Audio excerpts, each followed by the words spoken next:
What's up, guys? It's your boy, Barca Boy 103. Just finished watching the match, and Barcelona beat Real Betis 5-1 in the round 16 of the Copa del Rey to advance to the quarterfinals of the Copa del Rey. It was Hansi Flick ball, champagne football in full effect, exceptional performance, and looks like the team have used that Super Cup win as confidence and momentum going forward, and it showed in tonight's performance at the Montjuïc.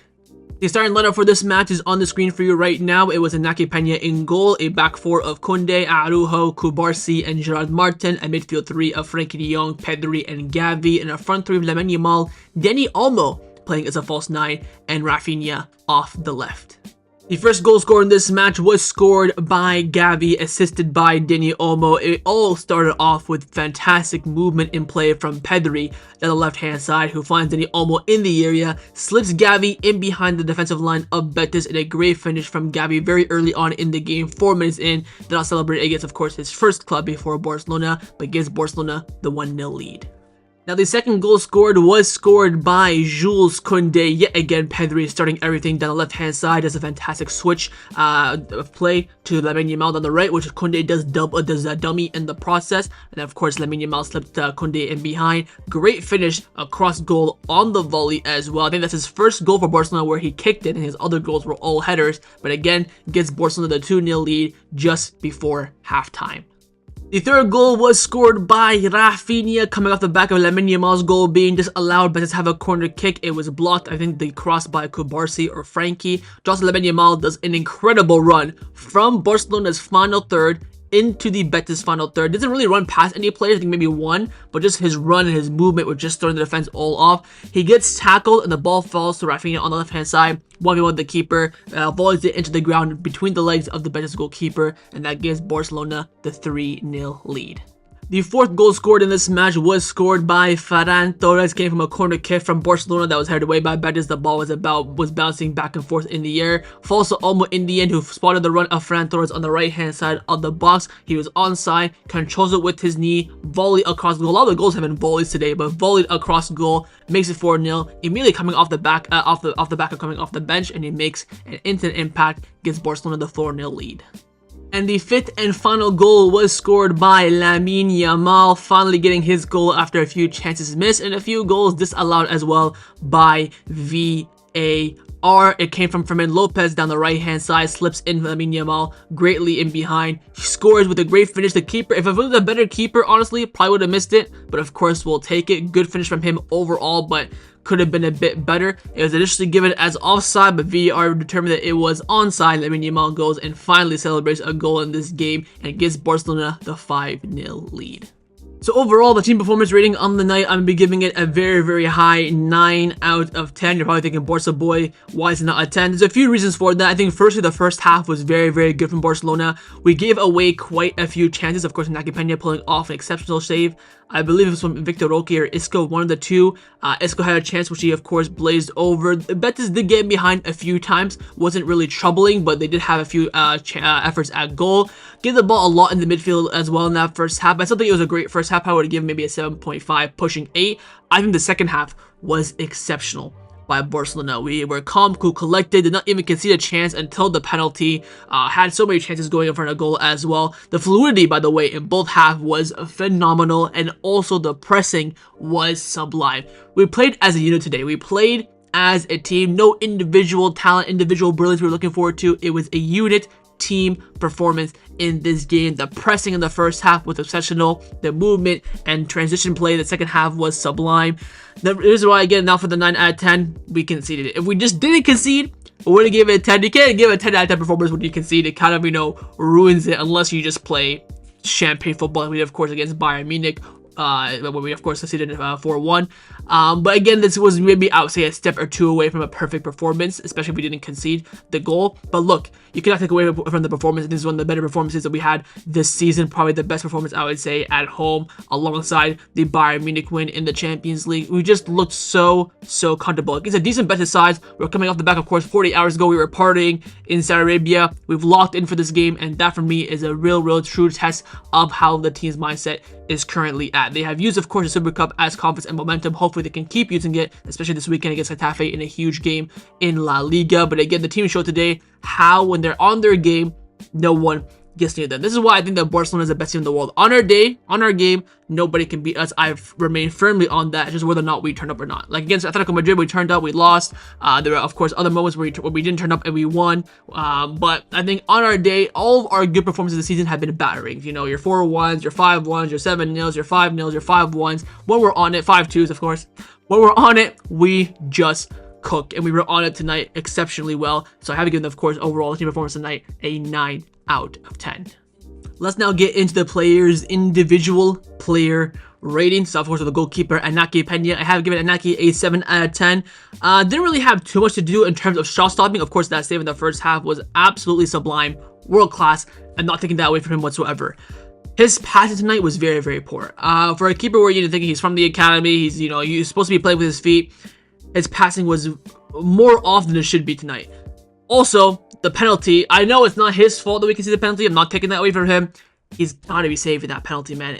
He finally goes the right way for the first time this season in all his penalties that he's conceded, and it goes underneath him. Like, he's so poor on penalties. He's the worst Barcelona keeper I've seen on penalties. Even Jasper Silsen, who never saved a penalty in his career, saved the penalty for Barcelona. You're telling me Iñaki Peña can't do it. This is why he didn't take penalties even in the penalty shootouts in preseason.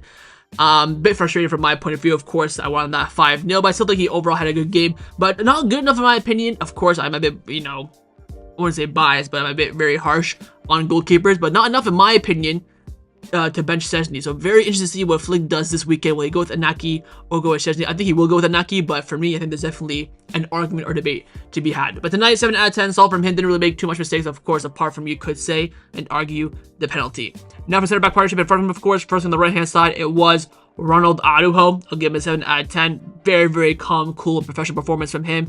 Passing looked pretty decent for Ronald's expectation. Had that, of course, great tackle at the beginning of the second half.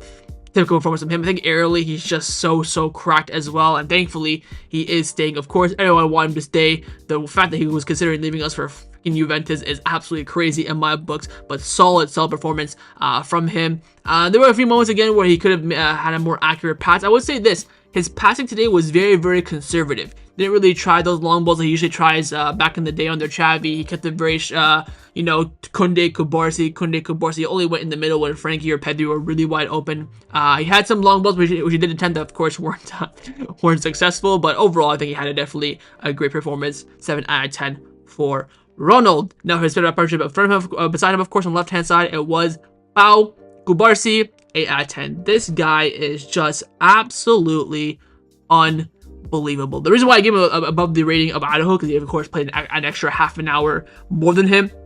But so many times in behind those long balls from Betis, he was just collecting them like no tomorrow. For a guy who's not super tall like Araujo, aerially, he is ridiculous as well. There is one tackle in the second half where he just cleans through the defender of Betis. I believe it was in the Barcelona box as well, or just before he enters the 18-yard box.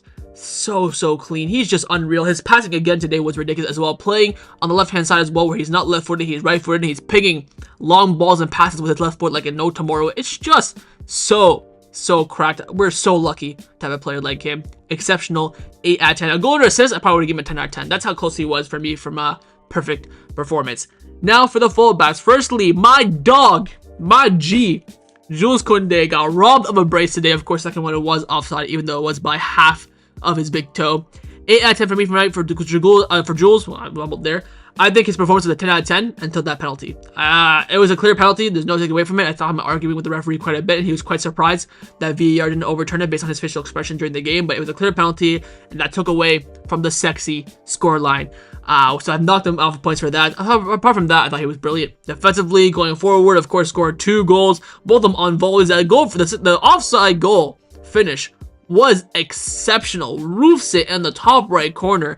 The overlapping runs and the link-up play with Lamine Yamal. It feels like I'm watching Dani Alves and Leo Messi. I mean, not making that comparison, but I'm saying that's what it felt like. He was a ballsy game. He's really turning into a right back. I tell you what, the past 2 months, he's making these runs forward. He's dribbling. He's controlling the ball well, making some good crosses. unbelievable. 8 out of 10 for me. Could have been a 10 if he didn't concede that penalty again, like with Kobarsi. Very, very close, I believe, from a very perfect performance. Now for the left back, your boy Gerard Martin. I give him a 7 out of 10. I'm in a good move. Maybe because it's a bit generous. I think this was definitely his best performance for Barcelona this season. For play the full 90. I think off the ball, he's crap. Runs forward, he's crap. Very, very conservative fullback. My God, I see Pedri and Frankie running on the left-hand side. Raphinha is cutting inside. The overlap is on. He barely ever attempts it. It's like Kounde for the past 2 years. It feels like he's the center back playing at left back in those times. His crossing today was exceptional. And again, we know that Gerard Martin has this ability. This is why Flick chose him basically over Alex Valle in preseason. His crossing today was exceptional. He's putting the ball in fantastic areas. Sometimes the players get onto it, sometimes they don't. I think defensively in the second half, he looked much better. So overall, I think it was a decent performance from him. I still think he's top 3 worst players I've seen put on a Barca shirt. But you know what? We move. We'll take it. I think it was a decent performance from him, and I will give him a 7 out of 10. Into the midfield now. Firstly, in the pivot, it was your boy, Frankie de Jong. 7 out of 10 for him as well. I thought he had a very, very good game. Probably would edge him more to a 7.5. I do think he was much considerably better than Gerard Martin. A goal and assist. We're looking at an 8, maybe even. I don't want to say 9 out of 10, but looked very good. First few minutes was giving the ball away quite a little bit. You saw the crowd when he would get the ball and there's like a good transition going forward. He kind of stops the play, turns back, and gives the ball to Kobarsi and Araujo. You can see the crowd were kind of visibly upset by that. And once that happened, flick the switch, he's making progressive runs forward. He's spraying the ball out wide, making some good tackles. Had a great tackle from the corner kick that, of course, came afterwards. The Lamine Yamal, the Raphinha goal, should I say, sorry. He had a great tackle to prevent a goal there from Betis. Of course, went to the corner kick. Controlled the midfield very well. I don't think he even misplaced a pass in this game. Very, very solid performance from him. And again, there's a lot riding on this. Araujo is renewing his contract. He didn't play that much in the Spanish Super Cup. This is your moment to shine. Again, Sport ran this whole entire article that he needs to perform in this game. And I personally think he did do it. I think it was a great performance from him. And I will give him a 7 out of 10. His midfield partner on the left-hand side was, of course, Pedri. And I'm going to give Pedri 8 out of 10. I am starting to lose words to describe Pedri. Again, goal and assist, he's pushing a 9, perfect 10 out of 10. Everything in that first hour, in terms of Barcelona's attacking phases, came from Pedri. Like I mentioned in the goal review, the first goal came from Pedri, second goal came from Pedri, third one didn't, fourth one didn't, I think fifth one he was off, but most of our attacking play, again, we missed a lot of chances in that first half. He's just beyond cracked, man. I know he's not a La Masia player, but it feels like we gifted and we breaded this player even though we did it. He is just sensational. By far the best 8 in the world right now without any debate whatsoever. Controls the midfield, the tempo and the dictation of his game is just nuts. Everything, and I mean everything. What's wrong with my hair here? Everything, and I mean everything, goes through him. It is just sensational. 8 out of 10 for me. Sublime. Final midfielder, of course, in the 10, it was Gavi. I'll give it 7 out of 10. Had a good game. Got the goal, of course, very early on. Didn't really have too many chances for, an attacking midfielder in this Barcelona system. But, yeah, your typical dog in midfield, winning a lot of balls back in the area. Defensive, he's had to cover a lot defensively down the left-hand side, maybe due to Gerard Martin being a bit stinky in that first half. But I feel like he had a very, very solid game. And we wanted to see him play the 90 minutes, but he was taken off, I believe, at the hour mark. But very, very solid from him. I will be giving him a 7 out of 10. Alongside, when we get into the forward line on the left-hand side, Raphinha, 7 out of 10 from him as well. To be fair to Rafa, I always give him a low score because he misses so many chances. Didn't really have too many chances today. I'm trying to think. He had that one rebound from when Dani Olmo hit the post, which maybe you could think he could score that, but it happened very quickly. The post is, you can't really predict where the ball goes, so maybe I'll let him off with that. Apart from that, didn't really have too many chances. All the chances really came from Dani Olmo, Lamine, Gavi. Quite quiet. I think the one chance he did have, he ended up scoring. So he get the goal. I think, he made some good runs forward. The overlapping connection with Gerard Martin was non-existent, and I don't think that's Rafa's fault. It's due to, of course, Martin not playing too many times, but they could have had some decent play down that side, but there's just no connectivity between the two, which you do expect. But still a solid game from him nonetheless. We'll be giving him a 7 out of 10. The white ring, of course, was Lamine Yamal. I cannot with this kid, man. 9 out of 10. My man of the match. I think it's 1 goal, 2 assists for him on the night. Of course, scored a goal that was disallowed. He had an assist that was disallowed as well. So I'm seeing a lot of, comparisons that he's a mix of Messi and Neymar. I am seeing it, man. Again, the one thing that I think is missing from the Lamine Yamal's game is his decision making, especially after he runs around 5 or 6 times. A lot of times he runs around 8 or 9 players, like, you know what, I'm going to finish this. A very good example of that is for the third goal. He ran around, of course, a couple of players, like, okay, I want to go and finish it. Of course, his goal was just disallowed before that, so he's probably a bit hungry for the goal. It would have been much better to pass to Raphinha. Thankfully, in the end, the ball ended up finding Raphinha, and he ended up scoring. Just those moments, don't be selfish, I would say. Of course, he had the breakaway that was offside. He swung to Raphinha, so it wasn't selfish there. But there's sometimes when those players are just circling him, just find the pass and just make it easier for yourself. Again, on the ball, he's ridiculous. Made some good defensive runs as well. Won the ball back a lot down that right-hand side before the halfway line in this kind of central area where Jules Kounde wasn't there. But again, on the ball, his dribbling, his movement, and again, his composure, which I talked about in the Super Cup final review. His composure for a 17-year-old is effing cracked. I did not have that composure at 17. I'd bottle it a lot of times because I was watching Barcelona Champions League, but my God, his composure is nuts as well. But I think on form right now, it's not even hard to say that he's the best player in the world. 9 out of 10, can't go wrong. And again, he's so influential in Barcelona. When he's missing, we look like shit. And when he's there, like I just mentioned in the team rating review, we look like and we are the best team in the world. And last but not least, of course, is your false 9 boy, Dani Olmo. I've given it an 8 out of 10. He, of course, got 2 assists, the Ferran Torres assist and the Pablo Gavi assist. Missed 2 clear-cut chances in that first half. The post and the chance before the post definitely should have had a goal. If he had a goal, he was looking at a 9, maybe even a 10 as well. Thought he played very, very well. Was a bit quiet from about the 40th minute until like the hour mark of the game, where I believe he was a bit nullified. We saw him playing at, he was dropping. When we're talking false 9, this man was at center back at some points in the pivot area. Like he was dropping down like crazy. But still think he had a very, very solid game. I think he's still, again, naturally a 10. If we had a Pau Victor in front of him today, I think he would have absolutely cooked. I think he just... For false 9 for Spain, maybe it works a bit better than for Barcelona. Again, it is the first time, so we'll see if Flick ever tries it again. But I just think he's much better in the 10 with someone in front of him. That way he can drop back and there is someone up there. Because when he's dropping back and I'm seeing Barcelona on the counterattack, that middle is just empty. You're hoping for Rafa to come into that space there to kind of occupy that area. He's kind of playing as a left forward today, and that's why he didn't really have too many chances. But I still think overall, Dani Olmo had a great game, so he will be getting an 8 out of 10. Now for the substitutions. The subs were Eric Garcia, Ferran Torres, Fermin Lopez, Pau Victor, and Pablo Torre. Pablo Torre barely plays, so I won't really talk about him too much. Pau Victor had 2 good chances. One of them was offside, but the other one wasn't. Could have had a goal. Fermin Lopez, of course, got the assist for the Lamine Yamal goal. Ferran Torres got a goal. Great finish from him. Eric Garcia, playing at center back, did a pretty solid job in my book. So all the subs came in, decent performances, and most importantly, had great impacts. And last but not least is, of course, the manager, Hansi Flick, who tonight for me gets a perfect 10 out of 10.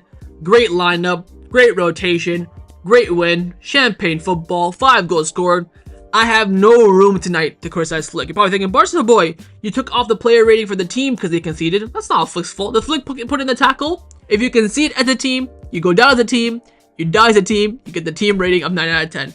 Flick tonight was perfect. If I was to find a criticism for him, I would have said to bring on the subs much earlier. Again, the game was done at halftime, especially when Raphinha made it 3-0, I believe, at the 55th minute. At that point, make your subs, triple subs, get them all on there. Give Pablo Torre more minutes. Why making Lamine Yamal play 80 where he could have gone injured? Of course, in the end, it all worked out. This is really, I'm really nitpicking at this point. But he's rocked my world, man. I've not seen Barcelona play this good of football since, I would say, Luis Enrique days. Of course, we played well under Xavi, but it wasn't consistent enough, and then we got a bit conservative. But he's rocking my world, man. He's absolutely rocking my world. A perfect 10 out of 10 for tonight's performance. So that's a match review for Barcelona versus Real Betis in the Copa del Rey. Hope you guys enjoyed this video. If you did, of course, make sure you drop a like down below. And of course, in the comments down below as well, let me know your thoughts on everything we did discuss. Of course, I want to know what your thoughts on the performance were, your player ratings, and your manager rating as well. And of course, make sure you guys subscribe down below if you haven't already. And I will see you guys next time on the channel. Take care and Forza Barca.